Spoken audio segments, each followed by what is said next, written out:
지금부터 정토경전대학 금강경 2강을 시작하겠습니다. 먼저 삼기의와 수행문 낭독이 있겠습니다.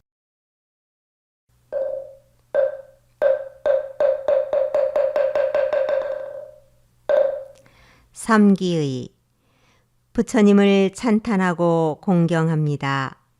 부처님께 간절한 마음으로 귀의합니다. 부처님 법 만난 것을 기뻐합니다. 모든 것은 나로부터 나아가 나에게 돌아옴을 알아 부지런히 정진하게 했습니다. 부처님 제자됨이 자랑스럽습니다. 이 땅에 고통받는 모든 중생을 구원하는 보살이 되겠습니다. 수행문. 모든 괴로움과 얽매임은 잘 살펴보면 다 내 마음이 일으킨다. 그러나 어리석은 사람들은 이 괴로움과 얽매임이 밖으로부터 오는 줄 착각하고 이 종교 저 종교 이절 저절 이 사람 저 사람을 찾아다니며 행복과 자유를 구하지만 끝내 얻지 못한다. 그것은 안심인명의 도는 밖으로 찾아서는 결코 얻을 수 없기 때문이다. 언제 어디에서 일어난 어떤 괴로움일지라도 안으로 살펴보면 그 모든 괴로움의 뿌리가 다 마음 가운데 있고 그 마음의 실체가 본래 공한 줄 알면 모든 괴로움은 저절로 사라진다. 그런데도 사람들은 자신이 일으킨 한 생각에 사로잡혀 옳다 그르다 모양 짓고 그 모양에 집착해서 온갖 괴로움을 스스로 만든다. 한 생각 돌이켜서 이 사로잡힘에서 벗어나면 모든 괴로움과 얽매임은 즉시 사라진다. 오늘 법을 설해 주실 정토회 지도법사 지광 법륜스님께 삼배의 예로 법을 청하겠습니다. 자리 관계상 앉은 채로 하겠습니다.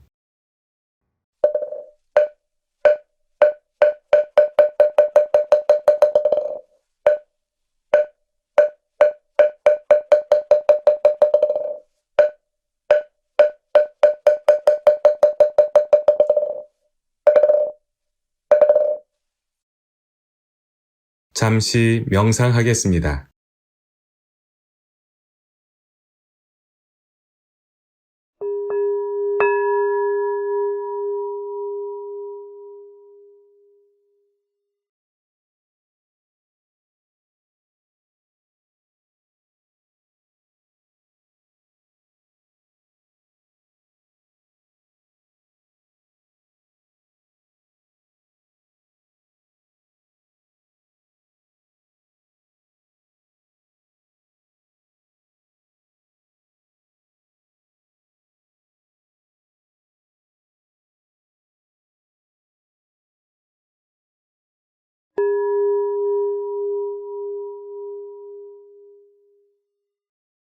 안녕하세요. 경정대학생 여러분.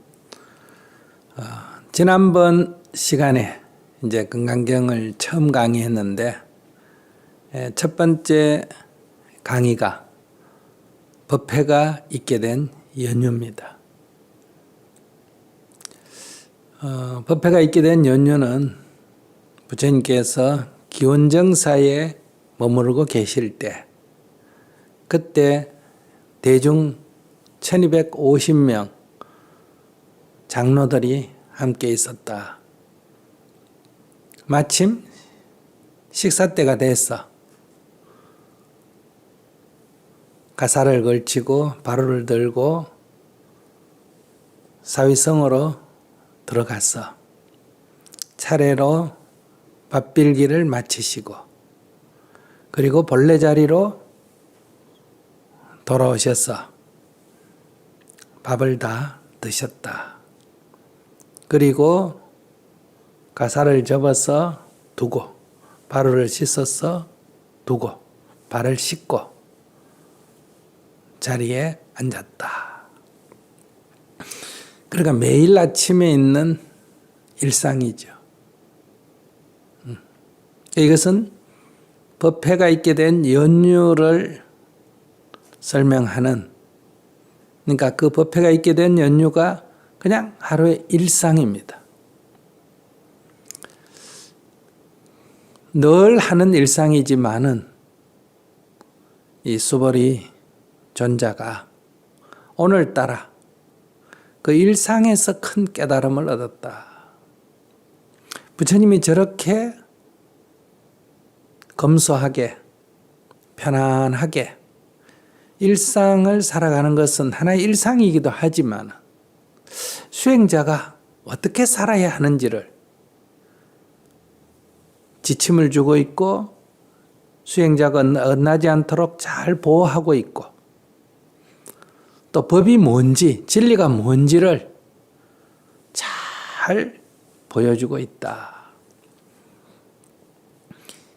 이 말 없는 가운데 이심전심으로 큰 깨달음을 얻었다.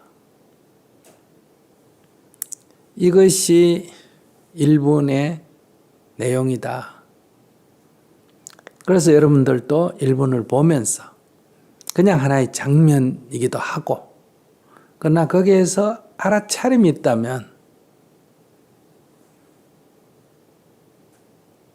그 고요함 가운데 우레와 같은 소리를 들을 수 있고 번갯불 같은 빛을 볼 수도 있다.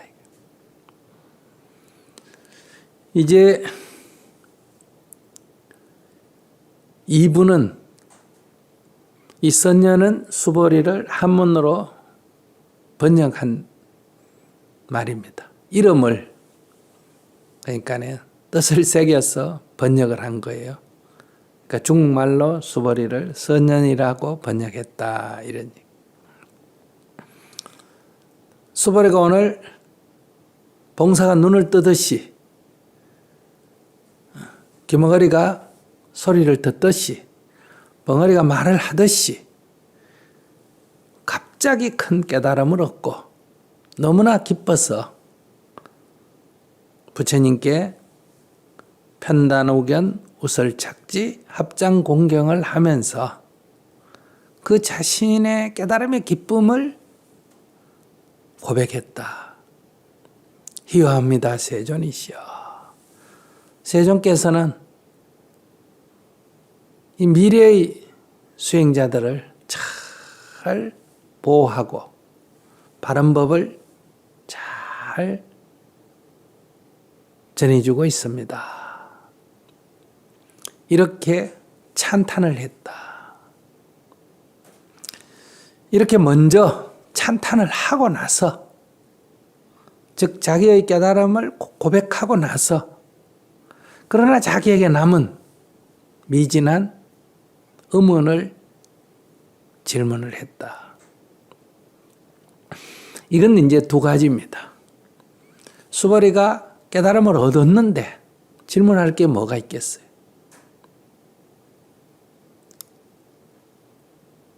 그러면 법이 설해질 수가 없죠. 그러니까 본인은 깨달았지만은 깨닫지 못한 세상 사람을 위해서 대신해서 질문을 했다. 고요한 가운데 평지풍파를 일으켰다. 이렇게 해석할 수도 있고, 본인이 깨달았지만은 그러나 그 가운데 미진한 것이 있어서 질문을 던졌다. 이렇게 볼 수도 있습니다. 그 질문의 요지가 뭐냐? 안욕따라 삼맥삼보리심을 바란 선남자 선여인. 그러니까 여기서 선남자 선여인은 다른 표현에서는 양가의 아들, 딸 이렇게 표현합니다. 그러니까 특별한 사람도 아니고 특별히 좋은 사람도 아니고 특별히 나쁜 사람도 아니고 착실한 남녀를 말한다. 보통 사람들이다. 이런 얘기. 그런데 그 사람이 어떤 마음을 냈느냐? 안욕따라 삼맥삼보리심을 냈다. 여기 안욕따라가 뭐냐?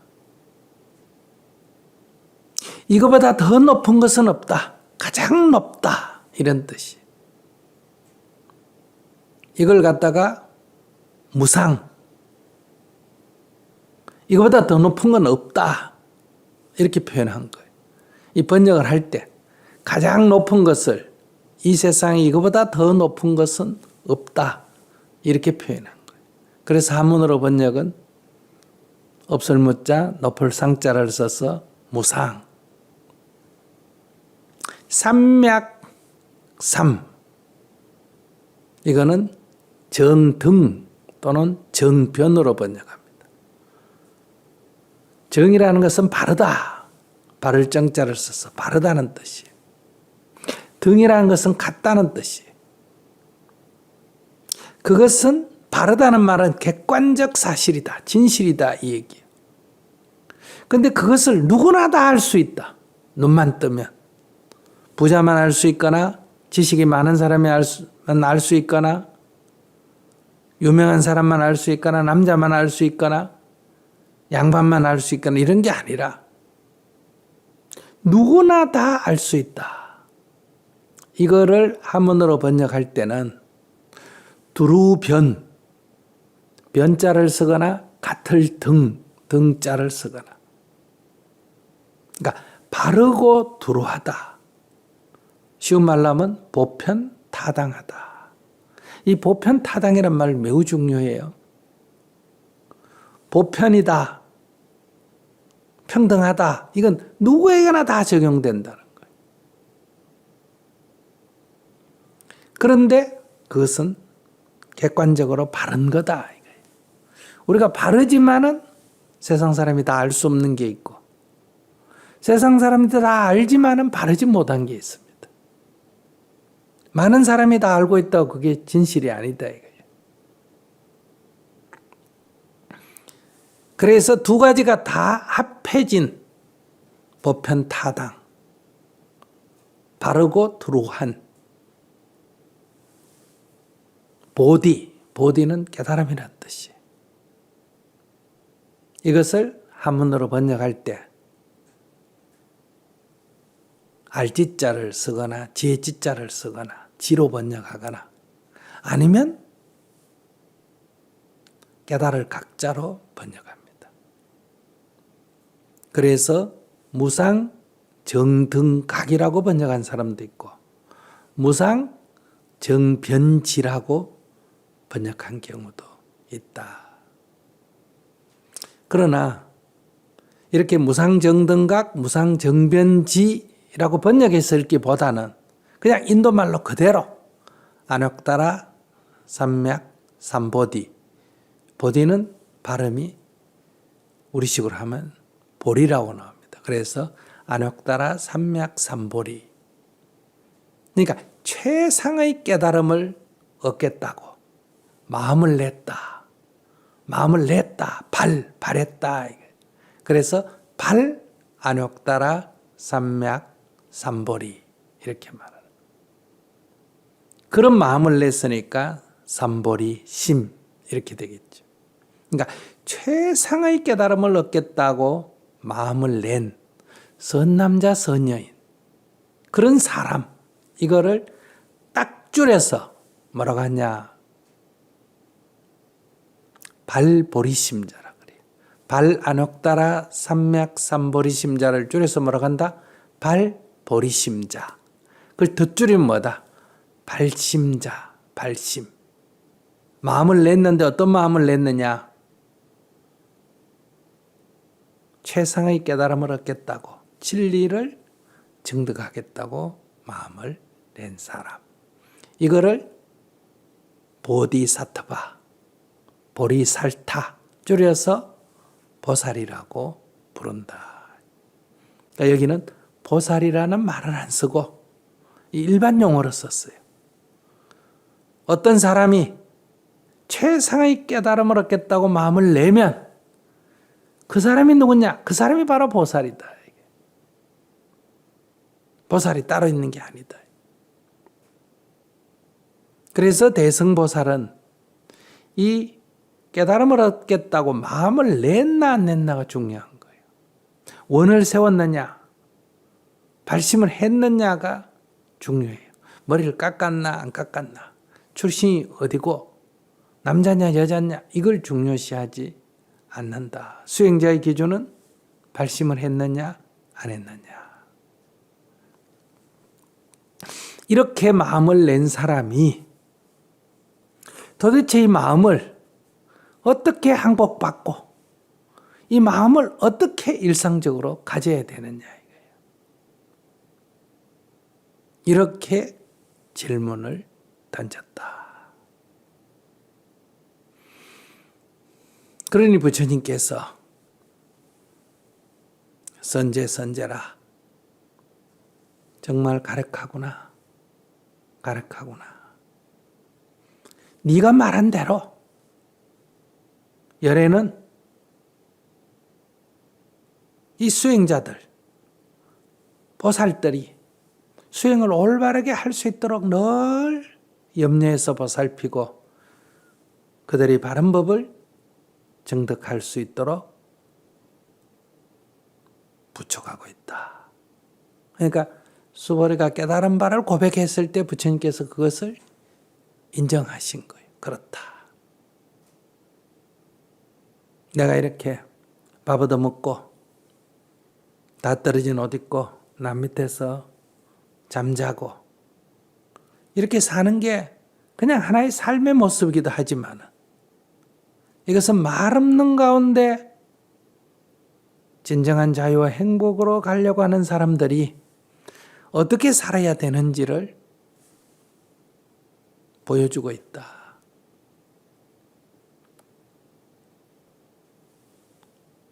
천마디 만마디 억만마디 말보다 더한 법문을 하고 있다. 그러니 잘 들어라. 내가 너 질문해. 이 마음을 수행자가 마음을 낸 수행자는 그 마음을 어떻게 머무르고 어떻게 항복받아야 하는지를 내가 너에게 말해주리라. 그 질문을 기꺼이 수용을 했다. 그러니까 수보리는 알겠습니다. 즐거운 마음으로 듣겠습니다. 원효용문이라 그래. 즐거운 마음으로 기꺼이 듣겠습니다. 우리는 보통 질문 던져놓고 얘기하면 안 듣고 딴짓 하잖아요. 그리고 반박 논리만 생각하고. 근데 여기서는 즐거운 마음으로 눈은 부처님을 쳐다보고 귀는 소리를 들으면서 마음을 한 곳에 모아서 그 하시는 말씀을 하나도 남기지 않고 그대로 받아들이겠습니다. 이런 자신의 자세를 부처님께 말씀을 드렸다. 이렇게 해서 이제 부처님의 말씀이 시작이 되는 게 뭐예요? 선현 기창보이다. 수보리가 자리에서 일어나서 법문을 청했다. 이 얘기. 이렇게 해서 부처님의 말씀이 시작이 됩니다. 부처님께서 수보리에게 말씀하셨다. 모든 보살마살은, 이 보살이라는 것은 보리살타의 약자, 보디사트바. 보디라는 것은 깨달음이라는 뜻이고 사트바라는 말은 중생이라는 뜻이에요. 합하면 뭐가 돼요? 하나는 부처라는 뜻이고 하나는 중생이라는 뜻이에요. 합하면 깨달은 중생이라는 뜻이에요. 그러니까 중생은 아직 중생이 부처가 아니에요. 그런데 어리석은 중생이 아니라 깨달은 중생이다.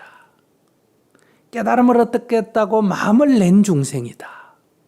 그래서 이 사람을 우리는 수행자라고 말한다.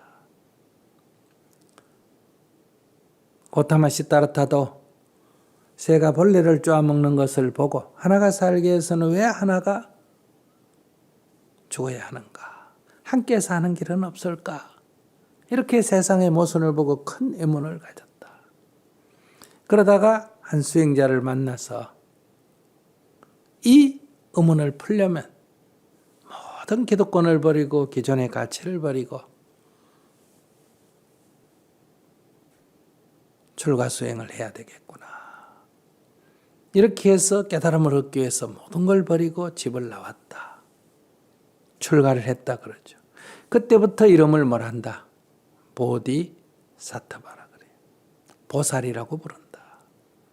그래서 그 이후의 경은 보살은 어떻게 수행을 했다. 이렇게 말하는 거예요. 우리는 부처님께서 깨달음을 얻은 뒤에 부처가 되셨기 때문에 부처님이 태어나셨다, 부처님이 어떻게 했다 이렇게 말하지만은 객관적으로 말하면 태어났을 때는 부처가 아니에요. 중생이지. 그냥 한 젊은이고 청년이었다. 그러나 진리를 탐구하기 위해서 자기 모든 것을 내려놓고 그 길을 떠날 때부터 그는 아직 깨닫지 못했지만 깨달음을 향해서 모든 걸 버린 부처로 가는 사람이다. 그래서 그때부터 보디사트바, 보살이라고 부른다. 그래서 보리소나말에서 마침내 깨달음을 얻자 사트바가 떨어지고 붓다, 깨달은 자 이렇게 불리게 된다. 오늘 여러분들도 다 이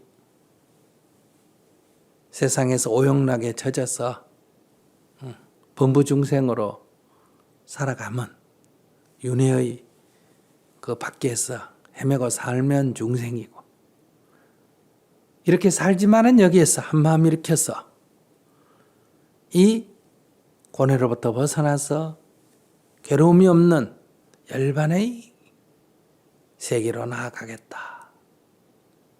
깨달음을 얻어 부처가 되겠다. 이렇게 한마음 탁 내고 이 지금까지 욕망이 까달리던 모든 것들을 딱 멈추면 바로 뭐가 된다? 보디사트바가 된다. 바로 부처가 되는 길에 들어선 사람이다. 그래서 쭉쭉쭉쭉 나아가면 언젠가 깨달음을 얻어 부처를 이룬다.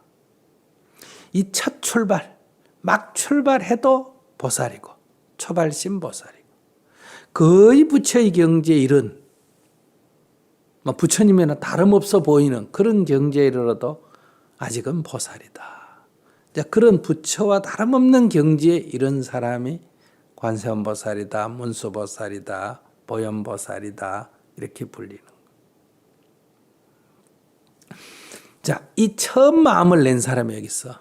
이 마음을 낸 이 보살이 이 마음을 어떻게 한국받고 어떻게 가져야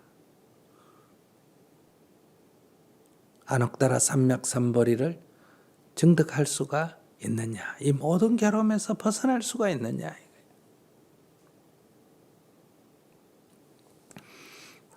근데 부처님 말씀은 그래요. 모든 보살 마살은 여기 보살은 깨달은 중생이라는 뜻이요. 많은 크다는 뜻이에요. 큰 중생. 큰 중생이라는 것은 역시 깨달은 중생이나 같은 말이에요. 그러니까 보살이나 마살이나 비슷한 말이에요. 그러니까 깨달은 중생, 큰 중생 이런 뜻이에요. 깨달음을 향해 나아가는 큰 성인은 이와 같이 그 마음을 항복받아야 한다. 어떻게 마음을 가지고 어떻게 항복받아야 하느냐니까 대답은 어떻게 마음을 항복받느냐를 먼저 얘기해 주고 있습니다. 이렇게 항복받아야 한다. 항복받는 방법이에요. 존재하는 모든 중생의 종류, 그러니까 모든 중생이에요. 모든 중생. 모든 중생을, 근데 그 모든 중생을 좀 세분화해가. 그러니까 모든 사람 해놓고는 남자나 여자, 어린이나 늙은이나 건강한 사람이나 환자나 이렇게 이제 세부 설명하는 내용이에요. 그 뒤는 존재하는 모든 중생. 그러니까 모든 중생의 핵심이에요. 모든 중생을 이렇게 해라.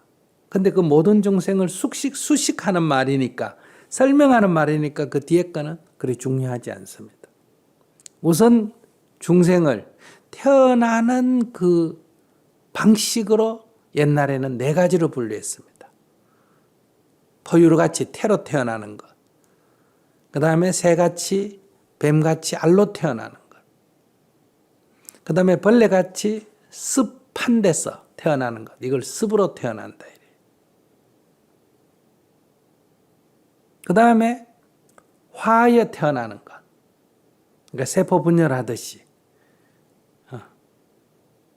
이렇게 태어나는 것을 화하여 태어난다.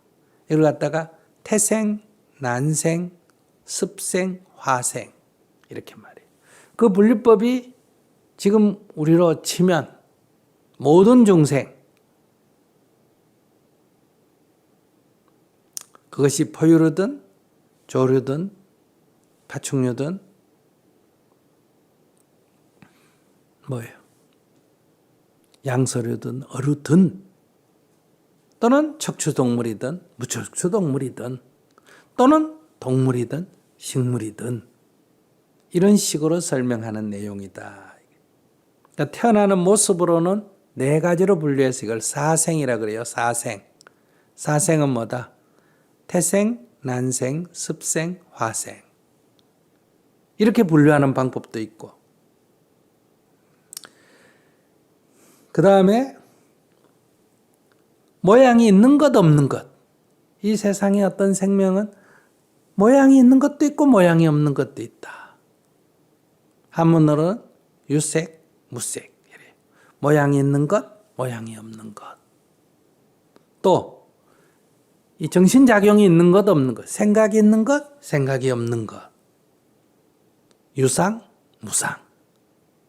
또는 생각이 있는 것도 아니고 생각이 없는 것도 아닌 어떤 중간치를 말하죠. 남자, 여자. 남자도 아니고 여자도 아닌 것. 남자이기도 하고 여자이기도 한 것. 엄격하게 분류하면 이렇게 4가지로 분류할 수 있습니다. 그러나 일반적으로는 남자, 여자 이렇게 분류하지만 그것처럼 모양이 있는 것, 모양이 없는 것, 생각이 있는 것, 생각이 없는 것, 생각이 있는 것도 아니고 생각이 없는 것도 아닌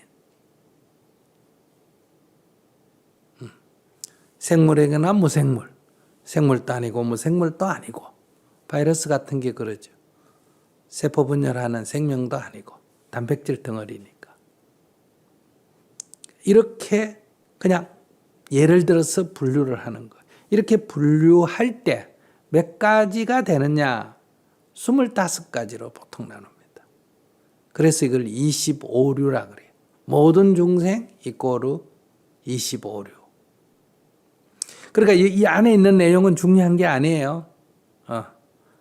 난생, 태생, 난생, 습생, 화생, 유생, 무색, 유상무상, 비무상 이런 말은 중요한 게 아니고 전부 뭐를 설명하는 거다? 모든 중생을 말합니다. 모든 중생. 그러니까 갈로를 딱 해버리세요. 그거는. 모든 중생을 내가 다 완전한 열반에 들게 제도하리라. 일체 중생을 내가 다 구제하리라. 이렇게 마음을 내라는 거예요.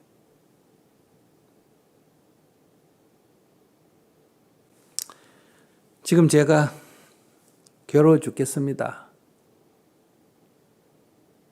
어떻게 하면 제가 괴로움이 없는 그런 경지로 나아갈 수 있겠습니까? 부처님께 이렇게 물었다 이거예요. 그런데 부처님께서 너가 괴로움이 없는 그런 경지로 나아가려면 모든 중생의 괴로움을 네가 다 해결하겠다고 마음을 내라 이렇게 말했어요. 제가 지금 짐이 너무 무거운데 어떻게 하면 이 짐을 좀 내려놓을 수 있습니까? 이런 물으니까 다른 사람이 짊어지고 있는 모든 짐을 네가 다 짊어지고 그들의 짐을 내려놓겠다고 마음을 내라. 혹 떼려다가 혹 붙인 격이죠. 내 짐도 무거워가지고 어떻게 하면 이것 좀 내려놓을 수 있습니까? 하니까 이 세상에 있는 모든 사람의 무거운 짐을 네가 다 해결해라. 네가 다 짊어져라. 이런.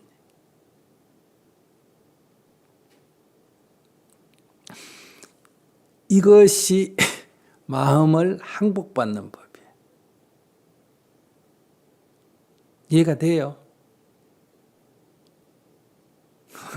그래서 어려운 거예요. 글자가 어려운 게 아니고 이 이치가 어렵다 이거예요.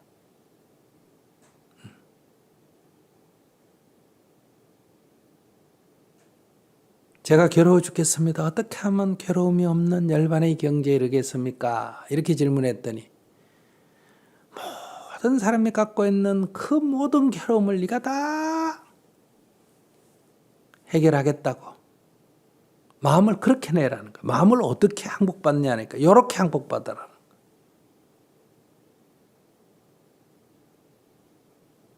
이게 대승사상의 핵심이다. 정종, 바르고 으뜸되는 가르침이다. 그러니까 일본에서 부처님의 일거수일투족이 말 없는 가운데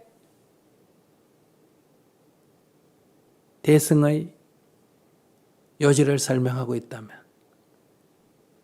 두 번째는 말로 표현을 드러내어 대승의 요지를 설명하는 게, 어떻게 하면 제가 괴로움에서 벗어날 수 있습니까? 모든 사람의 괴로움을 네가 다 해결하겠다고 마음을 내라. 요 문제. 그래서 여기에 뭐라고 붙었다? 제목이 대승 정종본이다. 대승 사상의 으뜸되는 핵심이 되는 내용이다. 이런. 그러면 이제 소승불교하고 대승불교하고 약간 여기서 관점, 수행하는 관점이 조금 차이가 납니다. 소승불교에서는 어떻게 이 괴로움을 극복합니까? 깨달아서 극복을 하죠. 그 깨달음에 우리가 불교대학에서 배웠잖아요.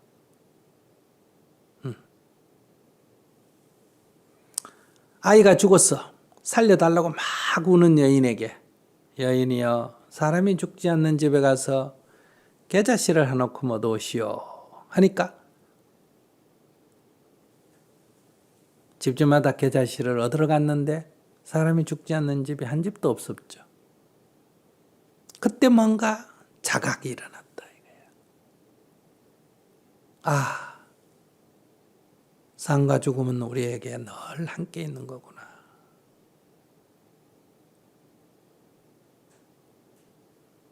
남도 없고 죽음도 없는 그런 깨달음을 얻었다. 그래서 기쁜 마음으로 왔다. 여인이여 계자씨라도 왔는가? 아니요 부처님. 저는 아이를 묻고 왔습니다. 저도 출가하겠습니다. 이렇게 밝아졌다. 손자가 죽었습니다. 너무너무 슬픕니다. 그러니까 배석가 부인에게, 부인이여 이 사회성에는 하루에 몇 명이나 죽소? 하루에 10명, 5명, 적어도 1명은 죽을 겁니다. 그러면 사랑하는 사람이 많으면 좋소, 적으면 좋소. 많으면 많을수록 좋습니다. 그러니까 부처님께서 그렇다면 이 내가 사랑하는 사람이 이 사위성 성민만 하다면 어떻겠어? 그는 이 세상에서 제일 행복한 사람입니다. 그러니까 부처님께서 부인, 이 세상에서 제일 행복한 사람은 슬퍼서 매일매일 울겠구려 이랬단 말이에요. 사랑하는 사람이 많으면 좋다, 돈이 많으면 좋다 하듯이 행복의 극치에 간 사람은 매일매일 사람이 죽으니까 매일매일 울어야 되겠죠. 처음에 와서 질문이 제가 너무나 사랑하는 손녀가 죽었습니다. 저는 슬픔을 가누지 못하겠습니다. 이렇게 하소연을 했다 이거예요. 그러니까 그 모선을 딱 지적을 하니까 금방 눈물이 아직 마르기도 전에 얼굴이 밝아지고 알았습니다. 부처님. 이게 깨달음이에요. 사람을 90만 명이나 죽인 살인자 안굴리말라가 부처님을 쫓아오면서 사문아, 개 섞어라, 멈춰 하고 쫓아왔다. 그래 가까이 와서 왜 멈춰라는데 안 멈췄어? 그러니까 안굴리말라야, 나는 멈춘 지 오래되었네. 뭐라고? 너 안 멈추고 계속 갔잖아. 나는 남을 해치는 것을 이미 오래전에 멈췄네. 너는 아직 멈추지를 못했네. 이런 대화 속에서 그는 깨달았다. 그래서 칼과 방패를 던지고 부처님께 저를 구원해 주십시오. 그래서 설법을 하고 그 설법을 듣고 깨달아서 위대한 성자가 됐다. 이게 이제 근본 불교의 깨달음이에요.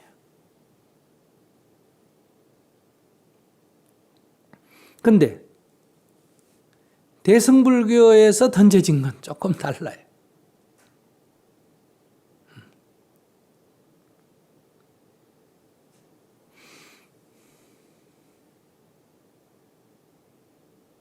너무너무 괴롭습니다. 어떻게 하면 이 괴로움에서 벗어날 수 있습니까? 이렇게 물었을 때 뭔가 이렇게 반짝하고 깨닫는 게 아니고 도로 질문을 던져요.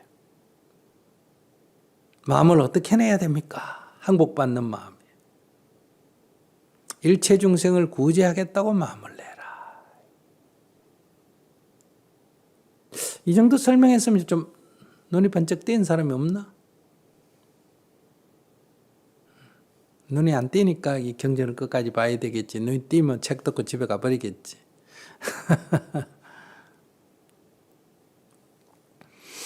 자, 그러면 한번 봅시다. 여러분들 부부지간에 또는 부모자식 간에 보통 뭐라 그래요? 우리 남편하고 답답해서 못 살겠다. 우리 쟤하고는 우리 애만 보면 내 답답 죽겠다 이러잖아요. 괴롭다 이 말이죠. 답답하다. 왜 답답하냐? 애가 말을 안 들어요. 도대체 무슨 짓을 하는지를 내가 알 수가 없어요. 그러니까 상대가 왜 그렇게 말하는지 그렇게 행동하는지를 내가 몰라. 그럼 누가 답답합니까? 내가 답답하죠. 그래서 우리는 내 마음을 알아달라잖아요. 아이가 내 마음을, 남편이 내 마음을, 아내가 내 마음을 알아달라. 그러면 행복해합니다. 근데 몰라주면 답답해하고 괴로워한다. 당신이 왜 그런지 난 모르겠어 할 때 답답합니다. 그런데 애가 왜 그랬는지. 아, 애가 그래서 그랬구나. 아, 남편이 그래서 그런 말을 했구나. 알았다 이거예요. 알면 어때요? 마음이 시원해집니다. 우리는 남이 나를 이해해주면 내가 행복할 거라고 생각하는데 이 마음의 작용은 내가 남을 이해할 때 마음이 시원해지는 거예요. 이게 마음의 원리예요. 우리가 마음의 원리를 모르니까 지금 거꾸로 하는 거꾸로. 내가 남의 마음을 이해하면 내 마음이 시원한 거예요.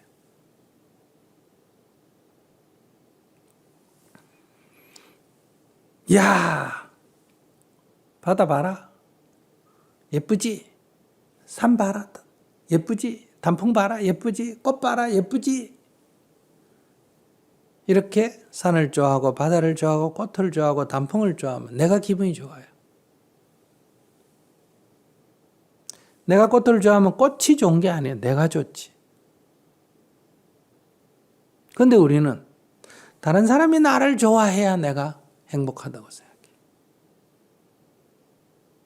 이것도 거꾸로 하고 있는 거예요. 바로 이 점을 지적하고 있는 거예요. 전도몽상. 우린 지금 거꾸로 하고 있는 거예요.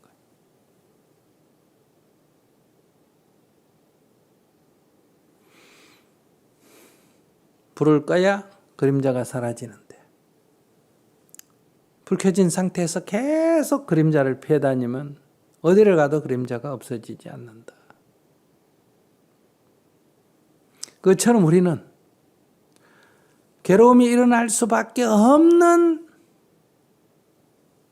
마음을 낸다. 그렇기 때문에 괴로움을 없애려고 아무리 해도 없어지지가 않는 거예요. 오히려 하면 할수록 더 커지는 거예요. 그리고 일시적일 뿐이에요. 순간적으로는 해결된 것 같은데 조금 있으면 그게 원인이 돼서 괴로움이 더 커진다.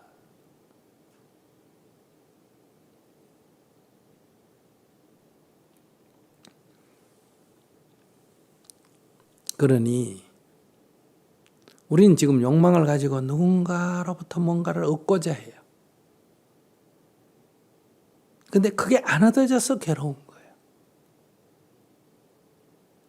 여러분들이 다 지금 부부지간에도 계산해보고 내가 손했냐 이익이냐 친구지간을 만나도 내가 얻는 게 맞냐 주는 게 맞냐 모든 걸 다 이렇게 계산해서 범민을 하잖아요. 그리고 얻었으면 순간적으로 기쁘죠. 근데 더 안 주면 괴로워지죠. 또 내가 얻으면 기쁘긴 한데 그 사람 앞에 가면 내가 위축이 돼요. 작은 사람이 돼요. 비굴해져요. 이런 원리를 모르는 거예요. 근데 내가 베풀면 어떠냐? 내가 당당해지고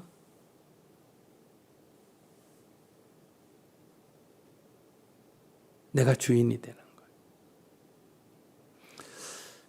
저 길을 가다가 밭을 보니까 두 사람이 김을 메고 있어요. 누가 물었어. 저 두 사람 중에 한 사람은 주인이고 한 사람은 일꾼인데 누가 일꾼이겠어? 아무리 봐도 모르겠어. 누가 주인이고 누가 일꾼인지. 누가 주인이고 누가 종인지. 누가 주인이고 누가 나그네인지 알 수가 없어. 조금 지켜보고 있으니까 한 사람이 다른 사람에게 아이고 오늘 수고하셨습니다. 감사합니다. 이래. 그럼 누가 누군지 알 수 있죠. 수고하셨습니다 하고 돈을 주면 누가 주인이에요? 주는 사람이 주인이에요. 감사합니다 하고 인사하면 누가 주인이에요?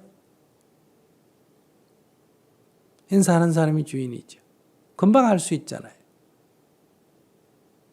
근데 우리는 늘 얻는 걸 좋아하기 때문에 늘 종되기를, 나그네 되기를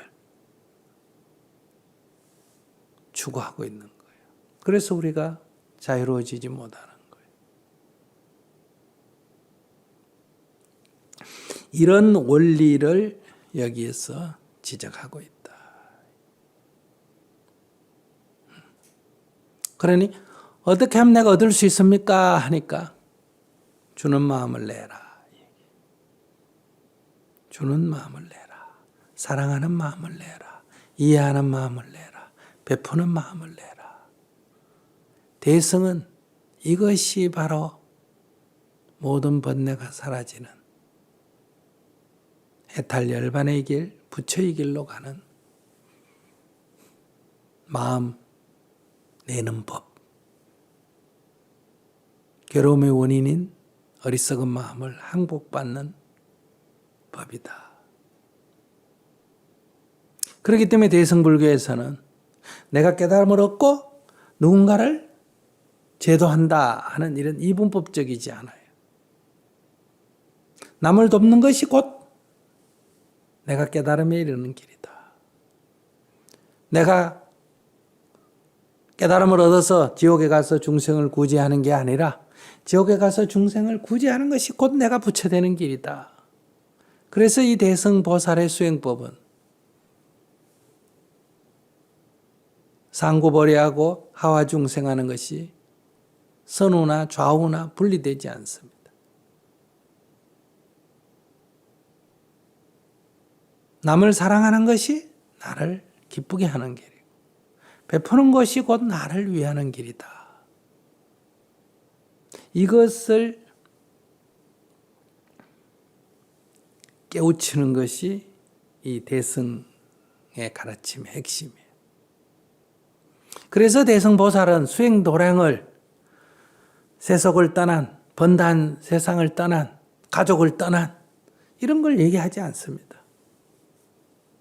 바로 이 세속 가운데서 한 마음 바꿔버림으로 해서 관점을 바꿔버림으로 해서 그대로 해탈한다 이거예요. 그러니까 머리를 깎을 필요도 없고 옷을 갈아입을 필요도 없고 이혼할 필요도 없고 다시 결혼할 필요도 없고 오고 갈 필요도 없다. 시간과 공간, 인간관계에서 괴로움이 오는 게 아니라 이 거꾸로 된 마음, 어리석은 마음이 고뇌의 원인이다. 그래서 여기서는 한 생각 바꾸는 것을 가장 중요시합니다. 관점을 바꾸는 것. 이 마음이 작용하는 원리를 꿰뚫어 아는 것이 중요하다. 이게 바로 반야예요. 반야. 지혜다.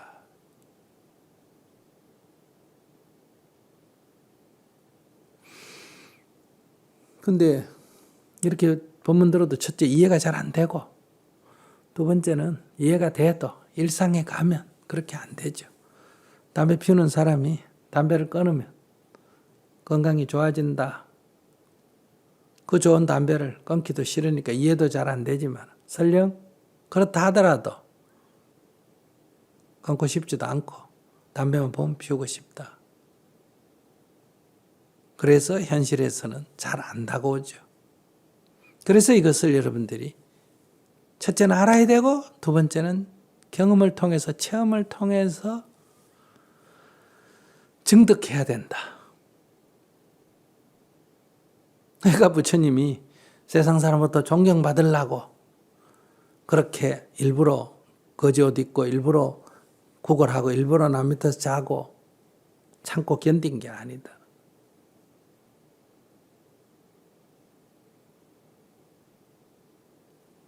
그것이 번뇌가 없는 길이고 그것이 자유로운 길이다. 일부러 담배를 참고 안 피운 게 아니라 담배를 안 피우는 것이 건강해지는 길이다. 그러니까 담배를 안 피우려고 노력하는 게 아니에요. 안 피우려고 노력할 일이 없는 경지. 근데 여기 이제 중요해요. 이와 같이 한량이 없고 수가 없고 가 없는 중생을, 즉 모든 중생을 다 제도하되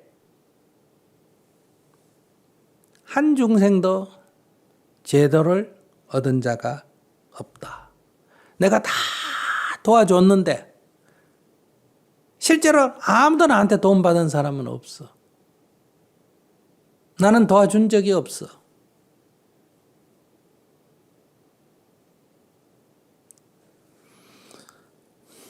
그런 관점을 가져야 된다. 그러니까 여기 두 가지 과제가 주어졌어요. 어떻게 하면 괴로움 없는 경제에 이릅니까? 괴로운 사람을 다 구제해라. 그래서 그들을 다 괴로움이 없는 경제까지 만들었다 하더라도 내가 그들을 구제했다는 생각을 하지 마라. 이 두 번째 단계까지 가야 돼. 그렇게 마음을 내고 행동하는 것만 갖고 안 되고 그것을 내가 했다 하는 이 생각도 없어야 된다. 했다는 생각도 없어야 된다.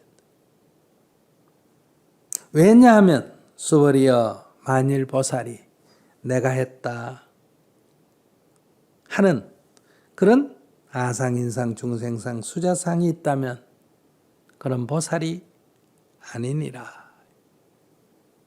보살이 아니다 이 말은 괴로움에서 벗어나지 못했다 이런 얘기. 아직 괴로움에서 벗어나지 못했다.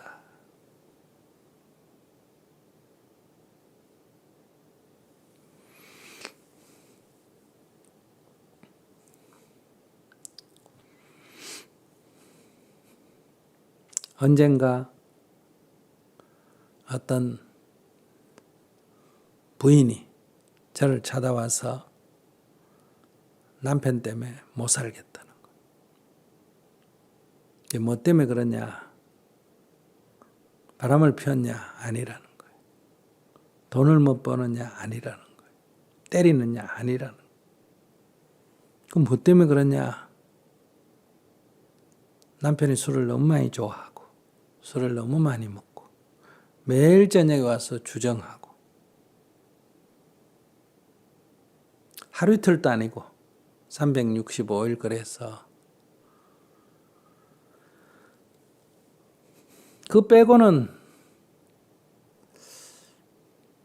특별히 뭐 나쁜 게 없다 보니 참고 살았는데 이제 더 이상 저도 못 참겠습니다. 그래. 아, 그렇냐고. 그래, 어떻게 하면 좋겠냐. 남편이 술 안 먹도록 좀 해 주십시오. 병원에 데려가 봤냐? 뭐 병원에도 가고 뭐 굿도 하고 뭐 절에 가 기도도 하고 온갖 거 다 해도 안 됩니다. 온갖 것 다 해가지고 될 수 있으면 저한테 보통 안 옵니다. 다른 방법을 찾지. 그래요? 그러면 이거 내가 해결해 주면 나한테 얼마 버시하겠어? 얼마나 필요합니까? 아니, 내가 필요한 게 아니라 자기가 이거 해결해 달라고 하니까 자기 얼마 정도 내놓겠어, 이게 해결이 되면. 그 자기가 결정해야지 그걸 나한테 물으면 어떡해. 아니, 얼마든지 내놓겠습니다. 얼마든지가 얼마야.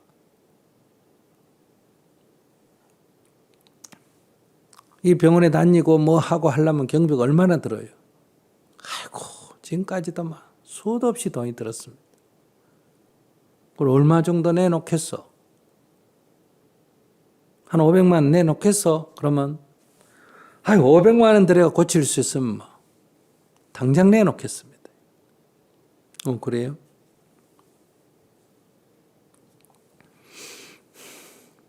그러면 오늘부터 매일 하루에 300배절을 하면서 이렇게 기도하십시오.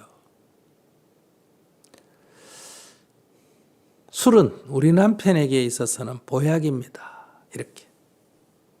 술은 우리 남편에 있어서 보약입니다. 스님, 술이 보약이 아니잖아요. 아니니까 제가 이러죠. 아니, 그럼 네가 잘하거든. 네 알아서 해라. 해결을 못해가 나한테 물어놓고 또 그렇게 말 안 들으면 나한테 물을 필요가 뭐가 있어? 알겠습니다. 남한테는 어떤지 모르지만 당신 남편한테는 술이 보약이요. 그 사람 지금 속에 우라가 터져가지고 지금 매일매일 술 안 먹으면 죽을지 몰라. 그래도 술을 먹고 지금 하루하루 버티고 있는 거예요. 당신은 몰라서 그러지. 그러니까 하루도 빠지면 안 돼. 먹어야 그래도 하루하루 생활을 하는 거예요.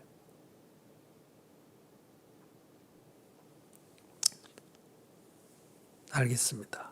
그런데 먹고 오면 보약을 지가 알아서 먹고요. 얼마나 고마우냐. 들어오면 아이고 감사합니다. 알아서 드시고 하셔서 감사합니다. 이렇게 기도하고 안 먹고 오면 술상을 딱 봐놨다가 차려드려라. 아이고 오늘 보약을 안 드셨네요. 아이고 드시고 주무셔야죠. 이렇게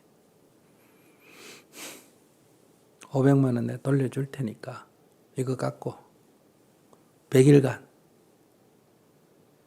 술 사드리라. 안주하고 해가 사드리라. 뭐 지가 알아서 매일 먹고 오겠지만 착한 남자니까. 그래도 안 먹고 오거든 정성을 기울여서 대접해 드려라.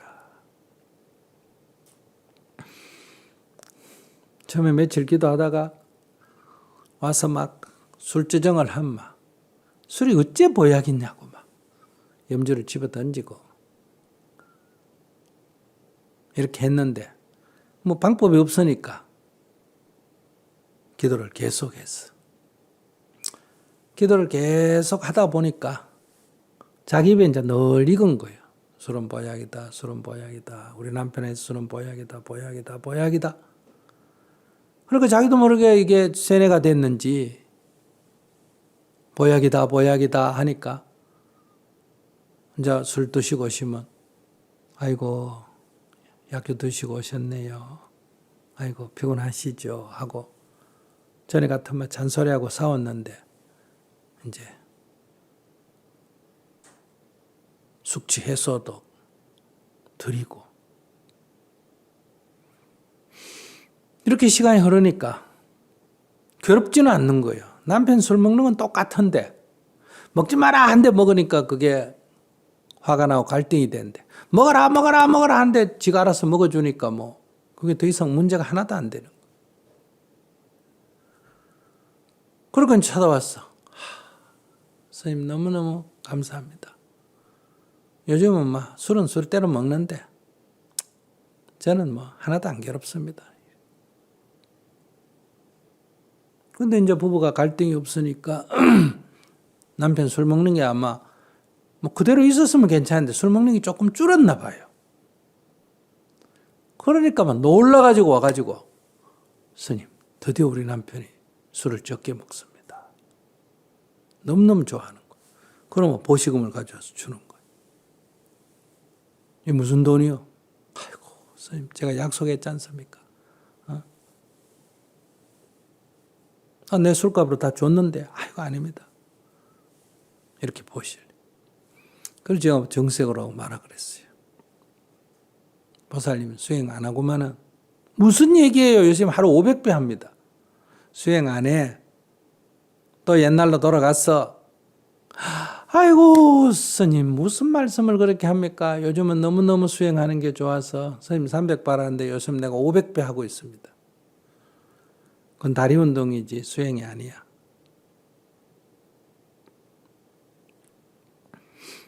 글쎄 한번 가봐.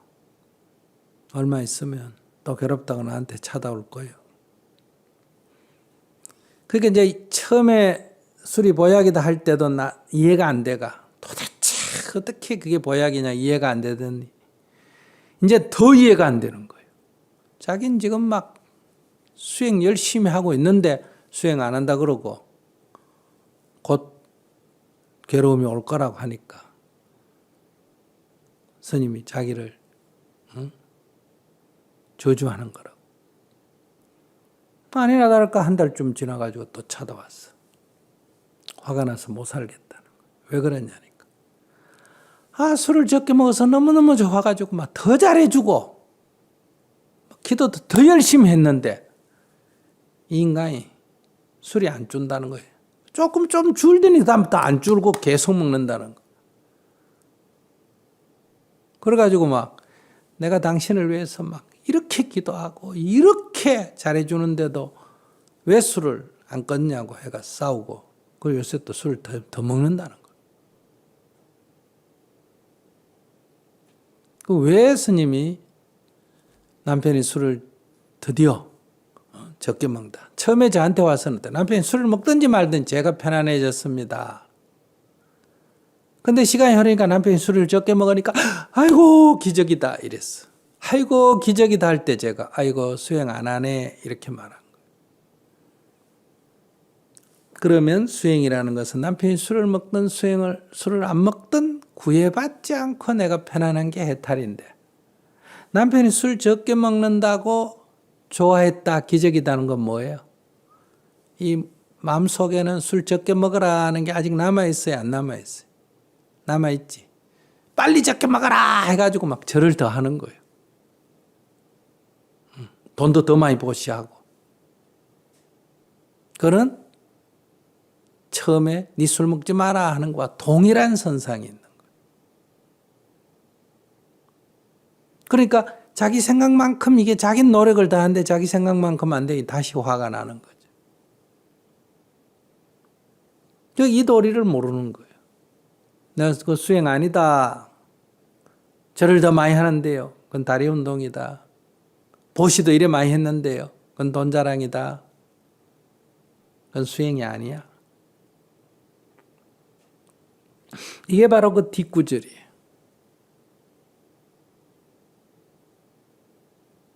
내가 했다. 내가 널 도왔다. 여러분들이 지금 애들 클 때는 내가 죽어도 애만 잘 뗀다면 나는 아무 바라는 게 없다. 너것만 잘 떼면 내가 무슨 바람이 있노? 이러지만은 여러분들 애가 말을 안 듣고 애를 먹이면 뭐라 그래요? 내가 네 키운다고 얼마나 고생했는데 내가 이럴 줄 알았으면 니를 낳지를 말걸. 이러잖아요. 그러니까 우리는 기대가 없다 하지만 기대를 가지고 있는 거예요. 내가 남에게 베풀면 돈으로 기대를 안 한다 하더라도 인사를 들으려 하든지 뭔가 기대를 가지고 있다.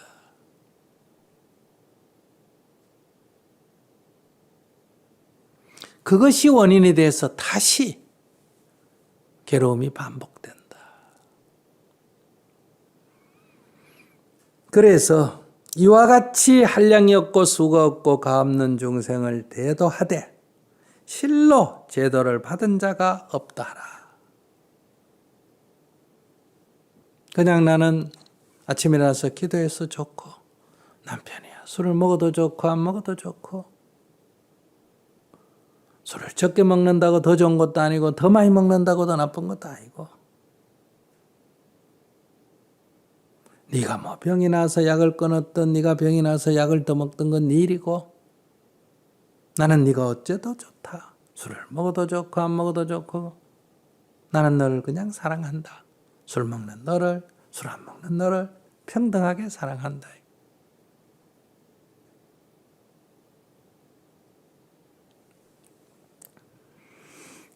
이런 관점을 가질 때 완전한 열반, 괴로움이 없는 경지에 나아가게 된다.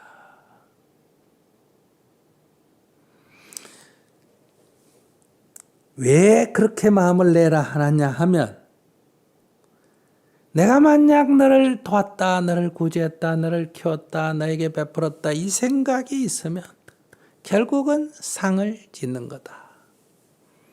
그것이 아상이든 인상이든 중생상이든 수자상이든 상을 지은 것이기 때문에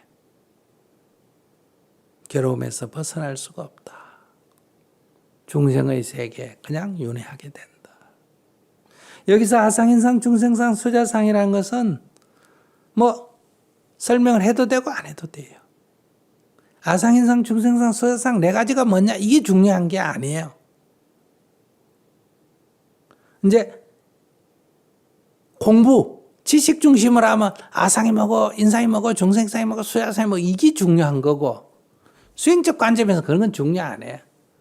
중생이 몇 종류냐 이거 하등 중요 안 해요. 모든 중생을 이 말이고 이 무슨 사상 이게 핵심이 아니라 내가 했다 하면 상을 지었다 이 상 하나가 중요한 거예요. 그러나 굳이 풀어서 설명하면 아상이란 것은 내다 하는 나와 남을 구분하는 상이고, 인상이라는 것은 사람과 사람 아닌 것을 구분하는 상이고, 중생상이라는 것은 생명 가진 존재와 생명 갖지 않는 것을 구분하는 상, 수자상은 존재와 비존재를 구분한다. 그러니까 어떻게든 상을 짓고 구분하는 자세, 분리하는 자세를 가지면, 영지는 일체가 하나로 연기되어 있는데 선을 긋고 분리하면 그것은 이미 자기 팔을 자르는 것과 같고 자기 다리를 자르는 것과 같다. 내가 너에게 하면 벌써 이미 나와 남을 구분하는 거다. 거기에는 기대하는 마음이 있다.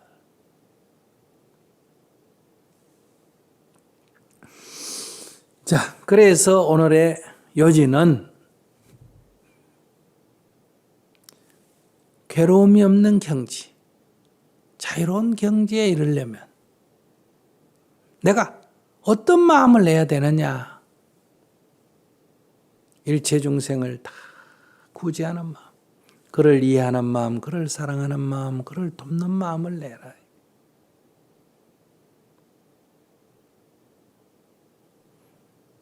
그래서 그를 도왔다 하더라도 내가 그를 도왔다는 상을 짓지 마라. 상을 짓게 되면 괴로움에서 벗어날 수가 없다. 자, 오늘 여기까지 하겠습니다. 예, 다음 시간에 뵙겠습니다. 잠시 명상하겠습니다.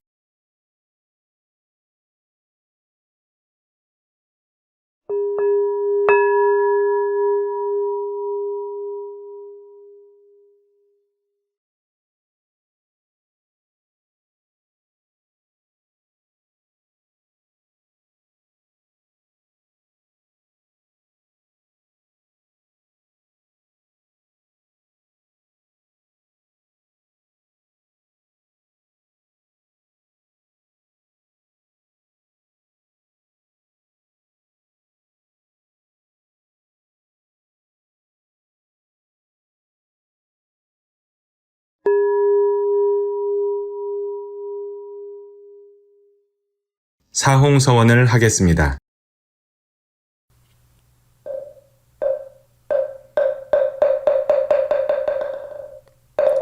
사홍서원.